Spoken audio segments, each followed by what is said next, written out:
Petugas cleaning service ini sangatlah energik. Meskipun dapat shift malam, ia tetap bersemangat. Ia membersihkan kantor polisi itu sambil joget-joget kayak anggota DPR. Sampai akhirnya ia menjatuhkan kotak yang berisi file kasus pembunuhan yang terbaru. Korbannya bernama Antonio Costa. Morgan membaca sekilas file-file tersebut.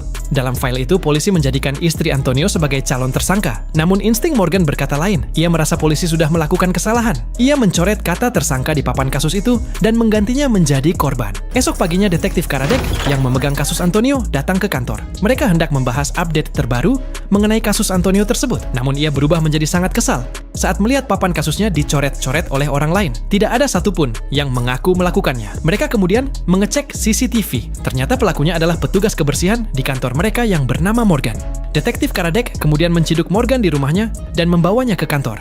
Kapten Selena mengatakan jika perbuatan itu mengganggu investigasi adalah kejahatan yang serius. Morgan bisa dipenjara atas tuduhan menghambat penyelidikan. Morgan berkata, ia tidak bermaksud mengganggu. Ia memiliki pemikiran lain di mana jika ia melihat kesalahan, ia harus memperbaikinya. Detektif Karadec nampak tidak yakin dengan ucapan Morgan.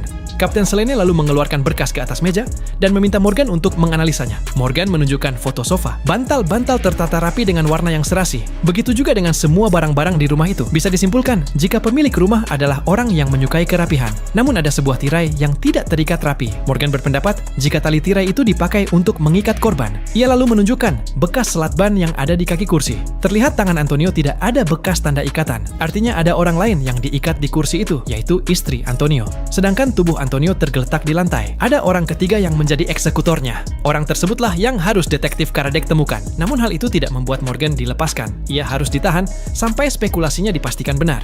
Tak lama berselang, petugas lain datang ke ruangan dan memberitahu mereka bahwa orang ketiga juga datang ke rumah pada hari pembunuhan. Sebelum mengonfirmasi hal ini, detektif Karadec menyuruh agar Morgan ditahan. Morgan ditahan selama sehari karena ia telah mengganggu pekerjaan polisi. Bagaimanapun, mereka mendapat